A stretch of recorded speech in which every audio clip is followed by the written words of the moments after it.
Всем привет! Сегодня приготовим капустный заливной пирог. Это настоящая находка для всех, кто ценит вкусные и сытные блюда, но при этом хочет сэкономить время на готовке. Сначала приготовим начинку для пирога. Белокочанную капусту шинкуем ножом. Понадобится примерно 150-180 грамм капусты. Уже нашинкованную капусту еще несколько раз перерезаем ножом, чтобы она получилась более мелкая. Подготовленную капусту перекладываем в миску. Нарезаем пучок укропа. Укроп тоже кладем в миску с капустой. Все солим по вкусу. И перчим черным молотым перцем. Перемешиваем и немного разминаем капусту руками, чтобы она стала более мягкой и податливой.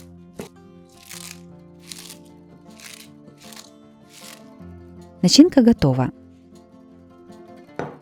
Готовим тесто. В миску разбиваем 2 яйца. Наливаем 220 мл кефира. Насыпаем пол чайной ложки соли и пол чайной ложки сахара. Все перемешиваем до однородности.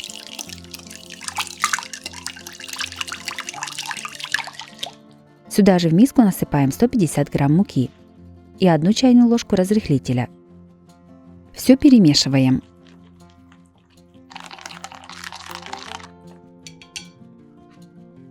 Сковороду ставим на небольшой огонь и наливаем немного растительного масла. Диаметр моей сковороды 22 см. Сюда же наливаем примерно половину приготовленного теста. Равномерно его распределяем по сковороде. Сверху на тесто выкладываем подготовленную начинку из капусты.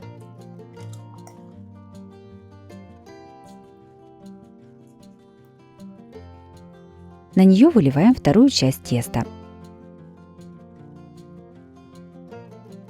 Стараемся равномерно его распределить по капусте. Все накрываем крышкой и готовим на минимальном огне примерно 20 минут. Прошло 20 минут. Пирог уже сверху схватился, теперь его нужно перевернуть. Кладем на него тарелку и переворачиваем сковороду. Аккуратно пирог снимаем с тарелки обратно в сковороду.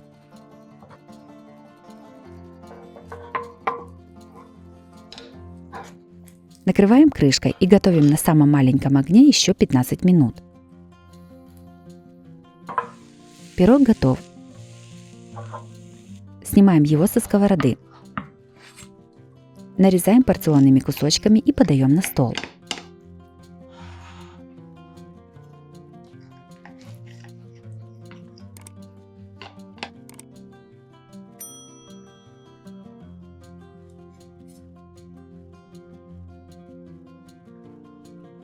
Пирог с капустой на сковороде получился очень вкусным и сытным. Приготовление простое и не требует много времени. Обязательно его приготовьте, порадуйте вкусным ужином или перекусом себя и свою семью. Также у меня на канале есть и другие рецепты с капустой. Чтобы долго не искать, некоторые из них я покажу в этом видео. Следующий приготовим запеканку с капустой и фаршем. Такая запеканка получается очень вкусной и сытной. Это блюдо отлично подходит как для обеда, так и для ужина всей семьей. Сначала подготовим все ингредиенты. Мелко шинкуем белокочанную капусту. Ее понадобится примерно 1 кг или немного больше. Нашинкованную капусту перекладываем в миску. Капусту солим по вкусу. Все перемешиваем, немного перетирая руками с солью. Подготовленную капусту выкладываем на сковороду с небольшим количеством растительного масла. Обжариваем капусту примерно 3 минуты на большом огне, перемешивая лопаткой, а затем сковороду накрываем крышкой и убавляем огонь до минимума. Тушим капусту примерно 30 минут, изредка ее перемешивая. Если нужно, то в сковороду с капустой можно налить немного воды. Пока тушится капуста, подготовим остальные ингредиенты. 300 грамм шампиньонов разрезаем пополам и нарезаем пластинками. Нарезанные грибы кладем на сухую горячую сковороду и обжариваем их на большом огне до испарения всей жидкости. Еще больше разных запеканок на каждый день смотрите на моем канале по ссылке на экране или внизу под видео в описании. Когда вся жидкость испарилась, в сковороду с грибами наливаем немного растительного масла. Грибы солим по вкусу и перчим. Грибы перемешиваем и обжариваем шампиньоны до румяности. Одну луковицу среднего размера нарезаем кубиками. В сковороду с небольшим количеством растительного масла кладем подготовленный лук. Пассируем до золотистости. К луку добавляем полкилограмма фарша. Я использую свино-говяжий фарш. Все перемешиваем и обжариваем на среднем огне, пока фарш не поменяет цвет. В самом конце фарш солим по вкусу и перчим. Все перемешиваем и снимаем с огня. Форму для выпечки смазываем сливочным маслом. На дно формы кладем чуть больше половины тушеной капусты. На капусту выкладываем фарш с луком и равномерно распределяем его по форме. Дальше кладем грибы. И все накрываем оставшейся тушеной капустой. Готовим заливку для запеканки. В миску разбиваем 2 яйца.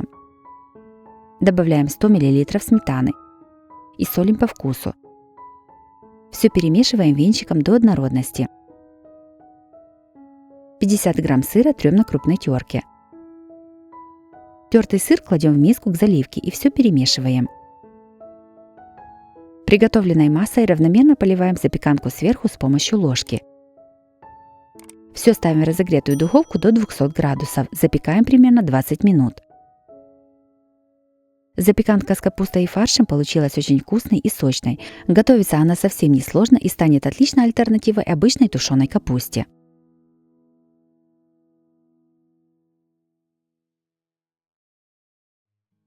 Третьим блюдом приготовим курицу с капустой, запеченную в рукаве. Это очень легкое в приготовлении и сытное блюдо, которое не раз может выручить хозяйку. Оно отлично подходит как для обеда, так и для ужина всей семьей. Сначала подготовим все ингредиенты. 3 куриных окорочка моем, обрезаем лишний жир и разрезаем на более мелкие порционные куски.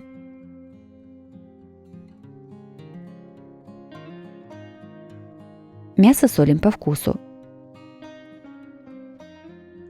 Посыпаем примерно 1 чайной ложкой приправы карри и перчим.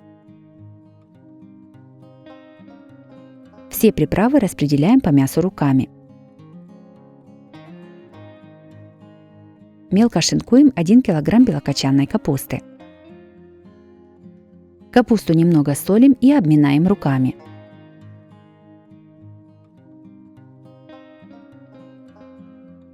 Одну морковь трем на крупной терке.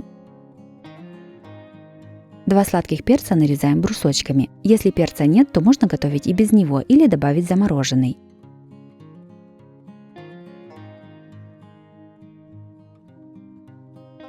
Одну луковицу нарезаем четверть кольцами.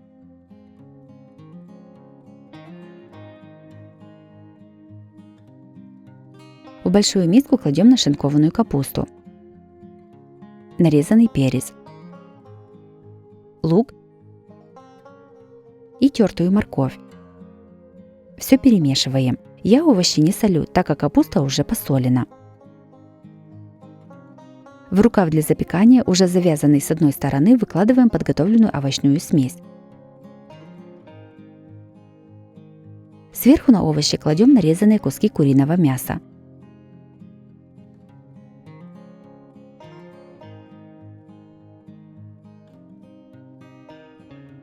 Рукав для запекания завязываем с другой стороны.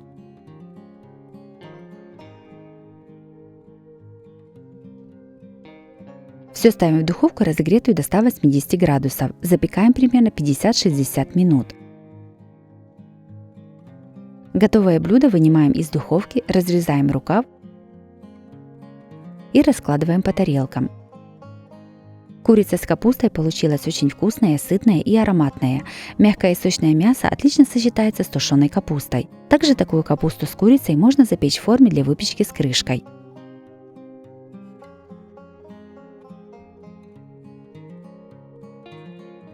Если вам понравились такие рецепты с капустой, то обязательно ставьте лайк и пишите комментарии. Подписывайтесь на мой канал и нажимайте на колокольчик, чтобы не пропустить новые видео. С вами была Оксана Пашко. Готовьте вкусно, готовьте с удовольствием.